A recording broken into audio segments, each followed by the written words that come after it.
Welcome to the REI Foundation Podcast, where we cover all the steps and strategies to make your real estate dreams a reality. Now your hosts, Jason and Peely. Well, hello again, and welcome to another edition of the Real Estate Investing Foundation Podcast. We are very excited to have you today. Thank you so much for listening. And of course, if you like what you hear today, please subscribe to our show and go and give us a rating and review on iTunes. Love to have you. And we are very excited for today's guest. You're going to get a ton of information on all different classes of real estate. Nitzan Mosery. Welcome. How are you?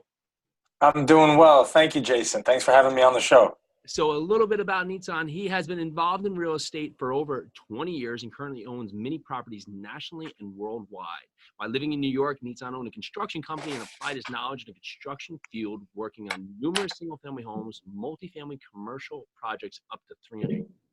He saw the light, moved himself to South Florida in 2009, became a licensed real estate professional and extensively involved in the South Florida market. He owns Keen Realty Solutions, a Florida-based real estate brokerage firm, and one sole commercial RE/MAX franchises in South Florida. Nitzan and his team head up the multifamily division. He's also the CEO and owner of Keen Management Solutions, a hands-on boutique professional management company, and he's had the privilege of working with some of the real estate industry's best in residential and also commercial property. His background ranges from managing commercial assets, recognizing emerging markets, property management, syndication, mentoring, and advanced creative financing techniques. Wow. So that's quite a background, Nitzan. We're really excited to have you on the show today. And if we backtrack everything here, how and why did you get started in real estate? That's a great question. So, I got started in real estate when I was a little kid. My father always drilled into us. He has, the richest person on the planet is someone who has a piece of land. It doesn't matter how big it is, but a piece of land that they own free and clear, because then you can do with it whatever you want. You can develop it. You can rent it. You can lease it. You can build on it. You can do whatever you want with it. You can take money out on it. The equity increases. So that was always, part of our, in our mind. And he also, he kept drilling into us that there's two types of people in this world. One type of person pays rent and the other type of person collects the rent. And he always told me, son, you want to collect. So that was kind of the upbringing that we had. And I'm very fortunate to have someone drill that into me all these years and understanding the value of appreciation rather than depreciation. So, it's always been there. It's always been in the back. I'm 48 going on 49 soon. Time flies. And, I look back and I've had my hand in so many different projects and businesses and with different partners and whatnot. But real estate has always been in the background. And now I've brought it, last 10, 15 years, I brought it to the foreground and just really exploded it. Amazing. So with so many things going on, we heard with your bio, if you're in an elevator and someone says, what do you do? What's your elevator pitch? I tell them I buy big commercial real estate buildings and I can make you a lot of money doing it. That's basically what I tell people. That's a great response. Sure. So your father pushes you into this and was this something he was doing himself or how did you get your background, your track record?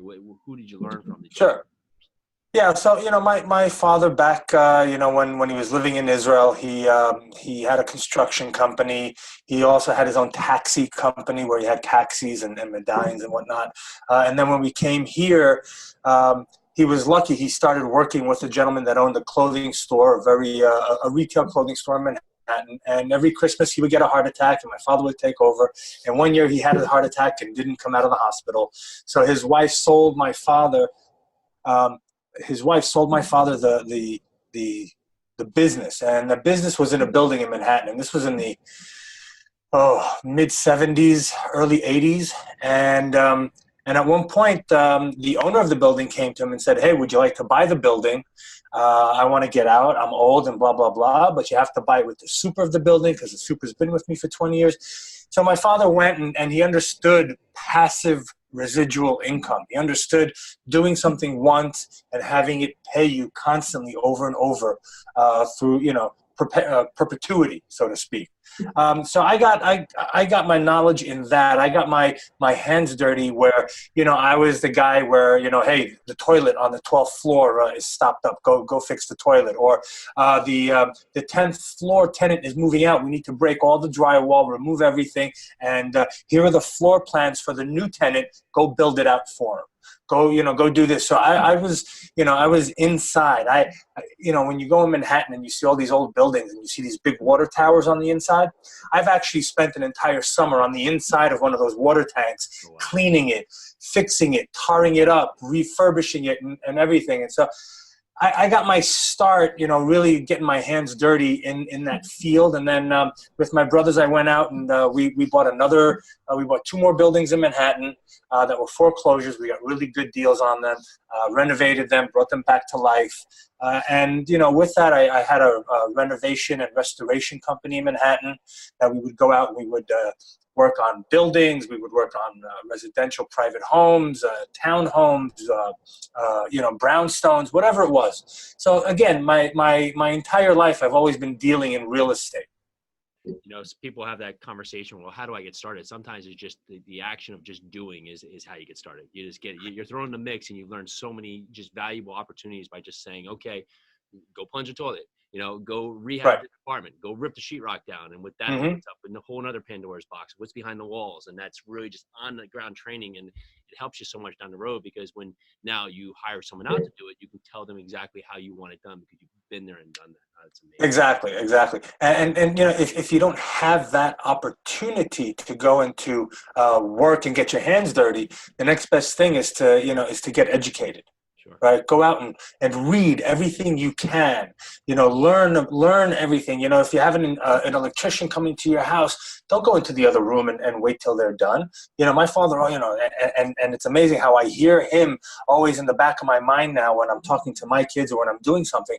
There's an electrician doing something. I'm always looking over their shoulder to learn.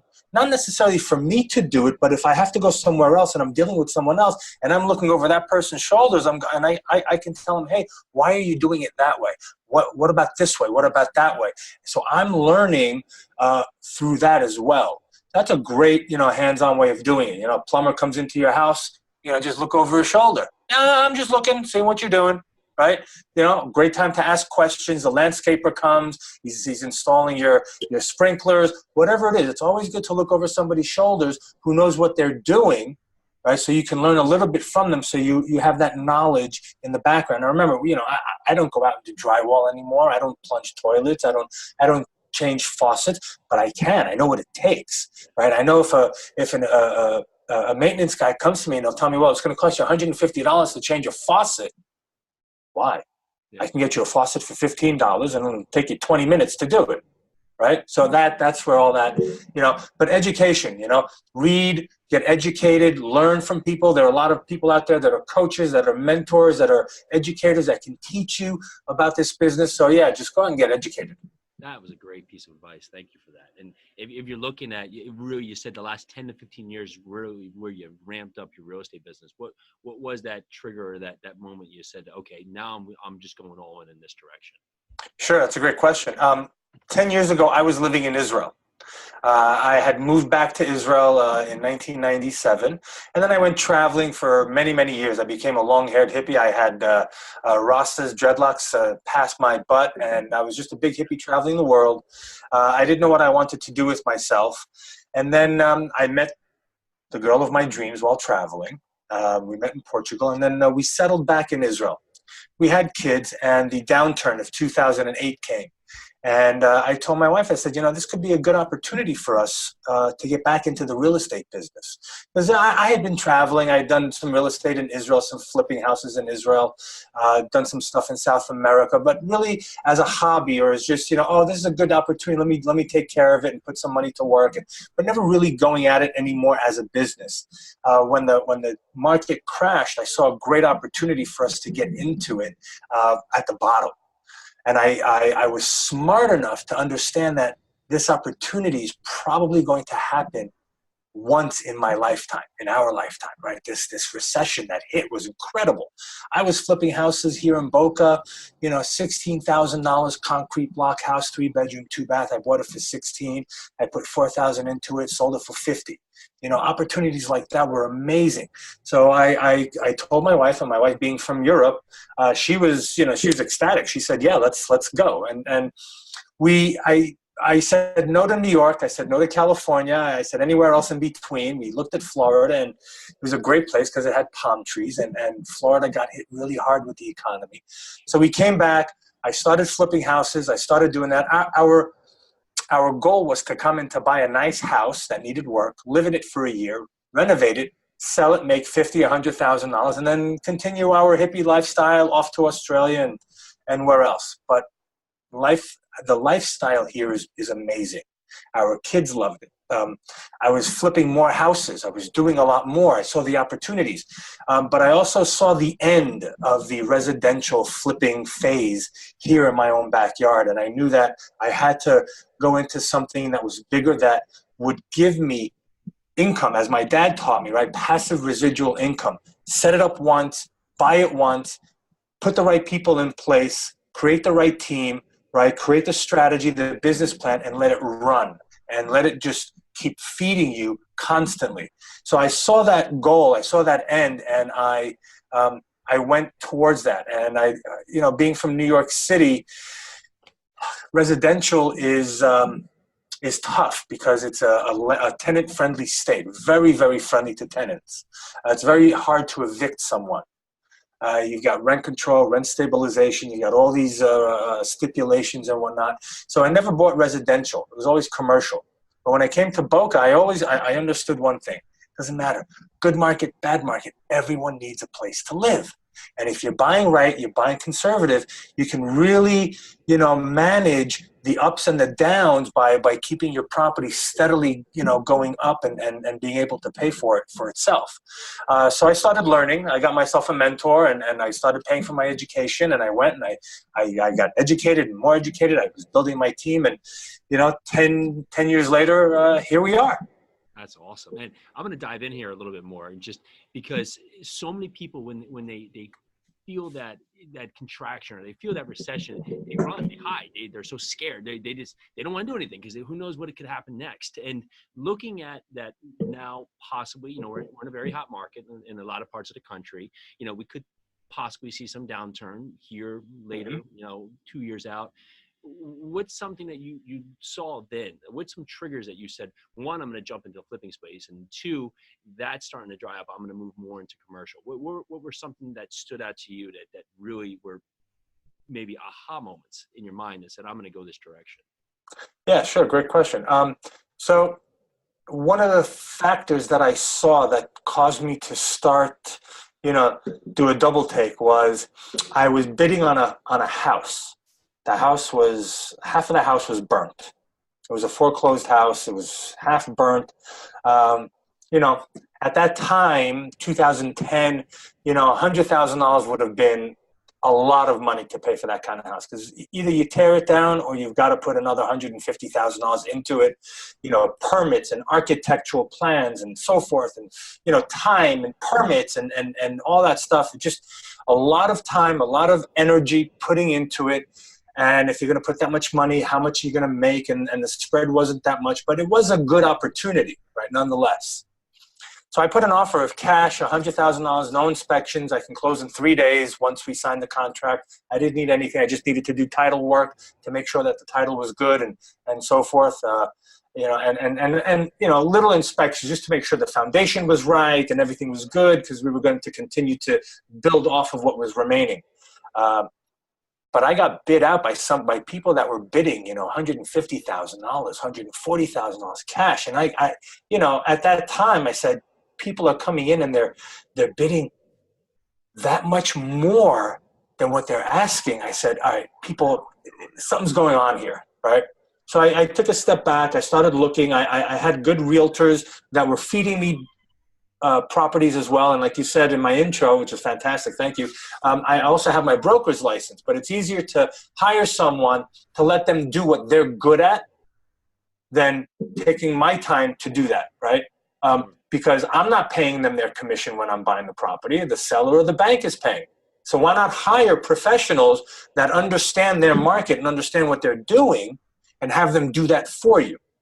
I would do my own comps, right? I had access to the MLS and whatnot, and sometimes I would ask my realtors that were working with me, hey, send me your comps. I want to see what you're looking at. You know, maybe I'm not seeing certain things and whatnot. But so I started asking, and then I was seeing that people were starting to bid over asking price. That was the first thing. Houses were sitting on the market a little bit longer than normal, right? More people were now bidding. So that means that people weren't as afraid anymore as they were when the market tanked, right? More people are coming in. More people are buying. They're realizing, hey, now is a good opportunity to buy, right? This is a couple of years after the crash hit. So now a couple of years later, I'm looking at it going, maybe it's time to slow down. So if this is going to be a funnel that is going to dry up for me, where else can I look? And, you know, single family residential, right? You know, buying a house and renting it to a tenant is great, right? Good income, you get the appreciation, you can depreciate stuff, but you don't really make money on it because how much can you rent a house, right? $2,000, $2,500, whatever it is, right? If your roof needs to be repaired, and that's $5,000, $6,000, $7,000, $10,000, that's most of your yearly income. That's gone. If that tenant doesn't pay you rent that 1 month, you don't have it. And if they don't pay you the second month, now you've got to start evicting. So now for the next 3, 4, 5 months, you don't have anybody paying your bills for you. So now you're going back into your account that you saved all that rent and now you're paying. So I understood that, right? Don't get me wrong. I have a couple of single family homes. I've got great residents living in there, great people. They don't bother me, that, you know, all that stuff. But I looked and I said, what if I could find a property that had 10, 15, 20, 100 people paying my mortgage for me? If 10 people don't pay and I've got 100 units, that's okay. I still got 90. And if my mortgage payment only consists of 40% of those people paying, well, that's good. I have a big spread in between that it can go down, it can go up, and so forth. So those were some of the kind of triggers, you know, that I noticed that started me looking at different areas. And the same thing with multifamily. You know, multifamily started becoming really, really hot. We were looking at primary markets. We were looking for 100, 150, 200 unit properties in primary markets, B-class properties in A locations, or C properties in B locations. And it was great in 2011, 12, 13, 14, 15. We were buying, we were competing, we were winning, we were losing, we were in the game. But suddenly all these REITs and funds and ultra high net worth individuals were coming in, and in these markets, in these, you know, primary markets, they were throwing down $500,000 hard, non-refundable day one. You know, I can't compete with that. So what do, right? Another signal. Oh, wow. So this is heating up. Let's go into secondary and tertiary markets. We started doing that. Oh, that's heating up. They're coming in there now. All right, what do? Let's look at the 50 to 100. So what I'm trying to say is you always have to have your thumb on the pulse of the market and the industry so you can navigate in time to avoid all those obstacles, and you can keep your company and your business growing and moving forward. That's great. And when you find that crunch, you pivot, and you pivot to the next direction. And when that happens, you pivot. That's awesome advice. And if you look back at what you've done, what's one mistake or setback that you've had that has been instrumental to your growth that you would definitely have happen again? What was a setback? What's something that's happened that was a great learning experience for you that you wouldn't not have happen again because it was so great for you to learn from? That's great. That's a great question. One thing was I started becoming very confident in my network of people, and I felt that I could go out and I could raise X amount of money, no problem. That was one thing, which taught me that I have to build relationships. This is a relationship business. I need to go out and to build relationships with people. They need to like me. They need to know me. They need to trust me. I need to have I need to be transparent. My track record has to speak for itself. So when I went out to my market at a specific time and I thought that I had done that, the market, my network came back to me and said, wait a minute, you really haven't done that deeply enough yet. So I went back and I built my relationships even deeper. I went and I really created those relationships with people because they're going to invest with me. They're going to invest in me, right? They're hoping that I have a great opportunity, but they're looking at the property second. They're looking at me first. Then they'll look at the property. So that was one thing. Another thing was that I partnered up with someone who brought an opportunity to me, and they needed me to be a sponsor on the mortgage for them and help them go through the entire process and due diligence and raise capital and whatnot. They had said that they had spoken to a broker dealer, and he had raised all the money for the equity portion of it. It was $7 million, and we didn't have to do anything. Well, people talk, right? Their lips move, people talk, things come out of it, hot air and whatnot. So I learned that when someone says, I have all the money, you say, that's awesome. Put it in the bank now so that it's there. And if they don't, they don't have it or whatever. If they say, well, in a short time, I'll do that. But when you have that one person, you tell them, great, thank you, but continue to raise capital. Never, ever rely on one person to bring you the capital for a couple of reasons. One, if they say no, you don't have any money left, right? If you're raising money from 10 people and one person says no, that's just one person. You still have those 9 others that are funding you. You probably can still close. You can continue the raise. But if one person says, I'm giving you the money, and they don't bring you the money, you have no money, right? So that's one thing. And the second thing is that if you have one person that is bringing you all that money, they need to be underwritten by the lender because they will own more than 20% of the company. And now they have strong voting rights. They can vote you out as a general partner. They can do all that because they have the majority power. So those are the kind of things that I learned that, I don't do that anymore. So, and to take that back, if there's maybe a new investor that's looking to maybe do their own syndication and start raising capital, maybe they haven't done a transaction yet. What's a good talk track or a good way to have that first conversation or those starting conversations with investors if they don't have that build up track record, maybe with, multifamily syndication or other syndication?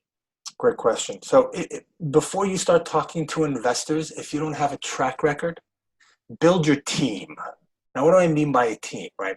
If you're a new investor, into multifamily or commercial, right, where you're doing big $1 million assets, right, and you need someone on your team that has the experience, right? If you're going out and you're buying a 50-unit property, it doesn't have to be $10 million. It can be a $3 million property, $4 million property, right? And you're getting a Fannie Mae or, you're getting a balance sheet lender or it doesn't matter where you're getting a lender. Where you're getting the money from, the lender is going to ask you what was, and the broker as well and the investor as well, what was the last deal you did? Do you have a track record in this asset class? What is your net worth? Do you have enough liquidity to cover 3 to 6 months worth of debt coverage payments? Now, when you're starting out, you don't have that knowledge. You don't have the track record. You don't have the history. Maybe you have the net worth and the liquidity, but you still need somebody that has that track record, that has that experience, right? So you need to create that team. And that person is called a sponsor, right? A key principal. So you need to have that person on your team. Now, if you're working with a sponsor, a key principal that is in this business, that's doing it, they have a team. They have underwriters. They have analysts. They have, property management companies, real estate attorneys, Securities and Exchange Commission attorneys. They have the entire team and the track record.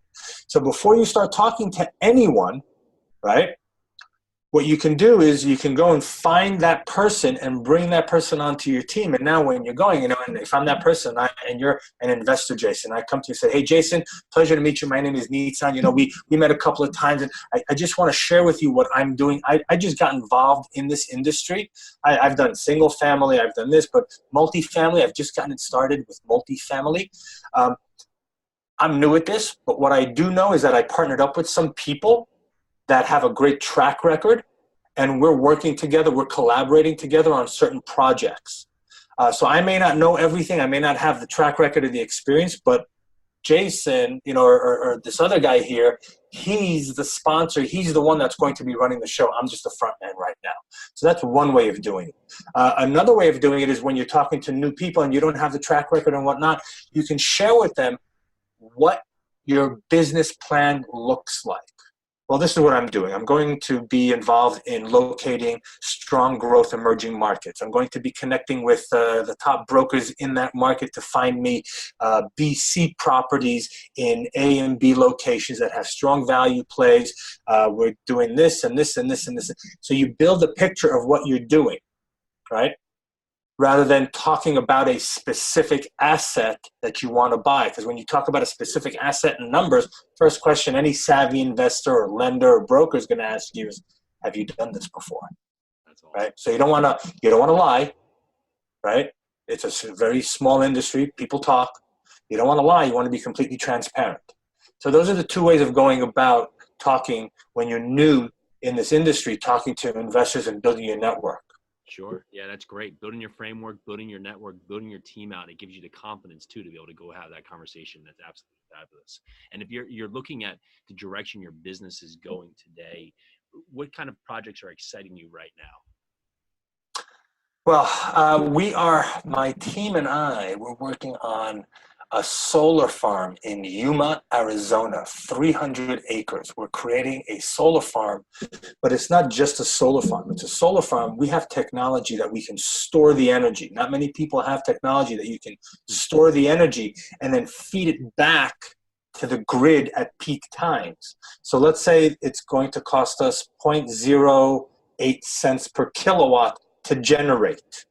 We generate that, we store it, and then we can go back and we can sell it to California Power and Light, Arizona Power and Light, New Mexico Power and Light at peak hours at 34, 35, 36 cents per kilowatt. That's a huge uptick. Sure. So that's something that's exciting us. We're in the process of finishing up the site plan, how all the panels are going to be situated, where the storage facility is going to be, egress and ingress. We have all that done. We've been talking to the city of Yuma. We've got all that down. We're going to go into raising capital for the first round very, very shortly. And then we're going to go into our second round, which is going to be a raise of about $25 million. On a conservative basis, and I'm underquoting, it's probably going to generate about $25 million within its first year. Wow. Our pro forma number shows more, but I'm just going to stick with that. That's cool. So that's exciting me. This year, my team, we've also decided that we want to go out and we want to buy 6 properties this year. We want to double what we did last year. So we're doing that. So a lot of exciting things, a lot of great, exciting projects. And you've talked so much about team, which is great, right? Because it just brings it full circle about everything you've really brought through this talk here. If you look at the team, what role do you fill, or what role do you like to play within the team? Great question. When you're building a team, right? What were we taught when we were younger, right? Find your weaknesses and and strengthen your weaknesses. Well, if I'm spending my time strengthening my weaknesses, my strengths are getting weaker because I'm not strengthening my strengths. So I had a kind of different attitude. I said, why don't I go out and strengthen what I do well, what I'm good at, what I'm gonna, hone in on my strengths. Forget about my weaknesses. I know what my weaknesses are. Let me go find people that can complement me in my weaknesses. My weakness is their strength.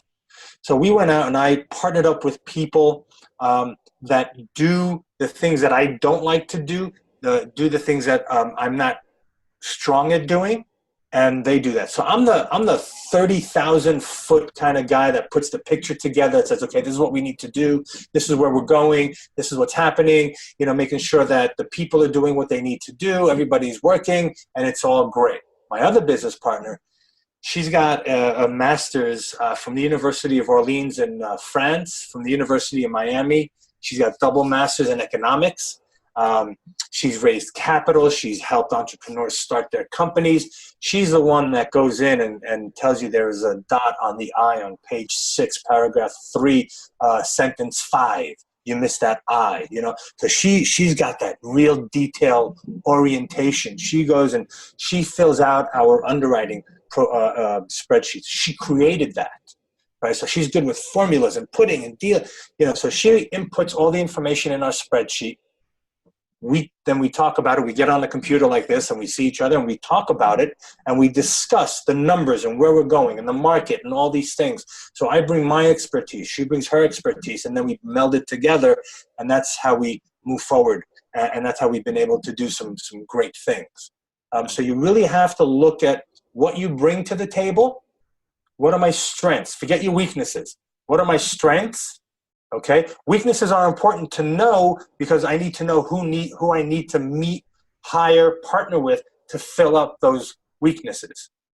Right. So that's how I've gone out and I've built my team. That's incredible. And taking that, we're going to transition a little bit to a few more questions. Thank you so much for your time. Looking at everything you've done and everything you're doing, do you have a why that's your big focus for why you do all this? Yeah. Your why probably changes as we evolve, as we become who we project ourselves to be, right? To become successful, first we have to think it. First we have to become it inside, right? To understand where we want to go. And I just lost my train of thought. I'm sorry, what was the question again? Oh, sure. Your big why. My why, right. So as we grow and we become, our why changes, right? Long time ago, when I was younger and a lot less immature and whatnot, my why was to prove it to other people, was to prove that I'm capable, that I can, right?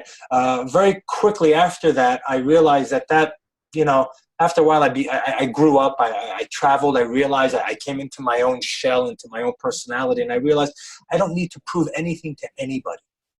I just need to prove it for myself. So that was my why when I was single. And then when I got married and I had children, I have two daughters, beautiful kids, 10 and 12, two girls. They're black belts in Taekwondo. They're kicking butt. They're amazing athletes. They're fantastic. My why changed, right? My why changed. At first it was, I can't have my kids sleeping on a park bench. I can do that when I'm traveling. That's fine. Travel, hey, sleep on the beach somewhere, whatever. I can't have my kids do that. So that was my why, first of all. Then as my children grew up, I realized that I wanted to be the example of the man in their life, right? I'm the father. I'm the only male role model in their life. So my why of becoming successful, right? It's not necessarily becoming a real estate investor. My why for becoming successful, my why for becoming a philanthropist, my why for becoming part of my community and giving back to my community was to show my daughters what it's like or what is the male role model and who they need to look at when they're going out into the world as a role model, right? As a partner. I want to show them what it is to be a husband. I want to show them what it is to be a father, a businessman, a friend. I want to be the example. So this is why I do what I do, why I push forward so hard, why I want to be successful, because I want to show them the way to do it. I want to show them how it's done, what the picture should look like of success, so that they can grow up and that they can decide, this is what I want, this is not what I want. And that's my why now, what I do. And as a parent, that absolutely resonates with me. So that's incredible. And I feel that from you. And looking at that and carrying that through, is there words you live by or a mantra maybe that you preach to your daughters or you have in your mind as this is all going on? I have many. So one is I belong to Rotary International. So in Rotary International, we have the four things of Rotary, right? Of all the things we say, think, and do, is it fair to all? Is it the truth, first of all? And I carry it around in my wallet, the object of Rotary and the four-way test. So the one thing, and I have I have this on a big piece of paper taped to the front of our door on the inside. So every time we leave, we see it and we review it. So it's the 4-way test, and it's very simple. It goes, is it the truth? Is it fair to all concerned? Will it build goodwill and better friendships? And will it be beneficial to all concerned? So that's a recent thing that I got. I've just been involved in Rotary for the last 3 years. But before that, one mantra is every day and in every way, I am getting better and better and better. So that's one thing that I teach them. Another thing I teach them is trust in the universe, and the universe will take care of you. Right? That's another mantra that I always put in. Trust that you are where you are because the universe has put you here for a reason. So stop bitching, stop moaning, stop complaining. Look at where you are. Take note, right? Take notes of where you are. Now, if you want to change. Go out and make a change. Do it.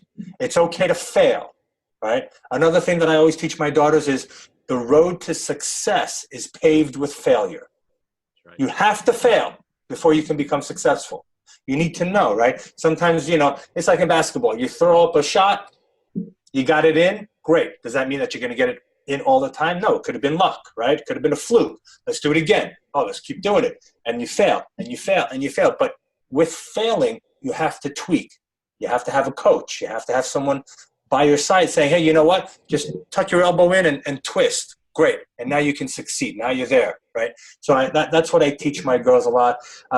I teach them also that, to be successful, you really have to do the hardest thing, and that's build relationships. Build relationships. And the last thing that I teach them is whatever you do, well, there's two things. One is whatever you do, don't ever, ever quit. Never quit. You can end something. You can see something to its fruition, to its completion. If you don't like it, that's okay. Do something else, but don't quit in the middle, because quitting is a habit. You quit this, you quit that, you quit that. Suddenly, your mentality is that of quitting. Don't ever quit. Never ever quit. So those are kind of the little mantras that I have for them. People should definitely repeat that last 2-3 minutes and listen to that again, because you can set your mind in that every day. It's powerful in its own means. So absolutely. If there's an investor listening today that's maybe on the fence, just trying to get started, can't figure their way in, using all the knowledge you have and everything you have today, if you were to go back 10, 15, 20, 30 years and start over, whatever is that point, and get yourself going again, what would be that instrumental first step you would take at that point, knowing everything you know today? Get educated. Find someone who's doing what you're doing, who's got what you got, who's got what they got, right? And then if you do what they did, you'll get what they got. Okay, so find yourself a mentor, get educated. And this is why I put together my mentoring coaching program, because I've gone through all the steps. I still have mentors, I still have coaches, I still have people that are sounding boards that I go off, but I put together a program where I can help people, not just in real estate, but in any business, because it's a system, right? It's a set system. So I went out and I truly want to help as many people as I can achieve success. I love watching people succeed, right? Because when you succeed, right, doors open up. You have to change to succeed, right? Money is not the result of success, right? First,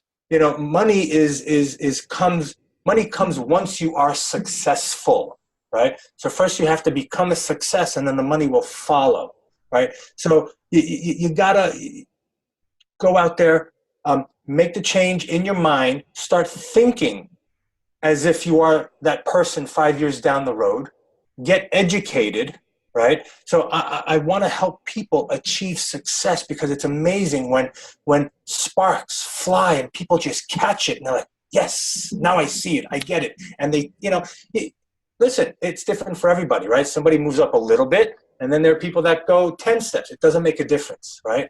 Earl Nightingale said it best. He goes, the definition of success is someone who's already on the path to their goal. If you have a set goal and you're already working towards it, you are already a success. So I want to help people. So get educated. I mean, geez, Michael Jordan, David Beckham, Tiger Woods, all these guys, right? They're incredible because they have coaches, right? You have to have some talent. You got to be able to get out of the box. You got to be able to get out of your comfort zone. You got to be able to be coachable. Listen to your coach and, hey, do this, do that. Not argue with the coach because he's the coach, right? If you do what the coach says, you should achieve success and move forward. So I really do believe that everyone who's getting started, go out and read. My mentor, David Lindahl, has a great book. It's called Emerging Market Cycles. Go read that book. That's the first book you should read. Emerging Market Cycles. Well, Nitzan, this has been a powerful conversation. Thank you for sharing so much with us. And if others want to connect with you, learn more about you, learn more about your program, what's the best way to find you? Sure. You can email me at success@traveling-investor.com. That's the best way. Or you can go on my Instagram page, The Traveling Investor, or on my Facebook page, The Traveling Investor. Hit me up. I'm there. I also have a radio show that's live every Thursday at 1 p.m. Eastern. I talk about commercial real estate. I talk about acquisitions. I talk about sales. I talk about everything under the sun that has to do with commercial real estate. I also talk about mindset and goal setting. I have a lot of guests that come on that have been successful. For example, I had the CFO of iPick, who took that company, I believe, from $16 million to $160 million. And he's talking about how he did it and what the ideas were and where it came from and all that kind of stuff. So that's also a good place, like your podcast here is a good place to get information, right? So this is another one. That's Thursdays at 1 p.m. on W4CY.com. Incredible. Thank you so much for that. Nitzan, we really appreciate you coming on the show today. This has been a wealth of information for all of us here. So Nitzan Mosery, thank you so much for coming on the show, and to all you listening out there, thank you so much. And we look forward to having you on the next episode. Thanks so much, Nitzan. Thank you, Jason. It was a pleasure. Bye now. Thanks for tuning into the REI Foundation podcast. Check back next time for more awesome tips and strategies to launch your new you in real estate.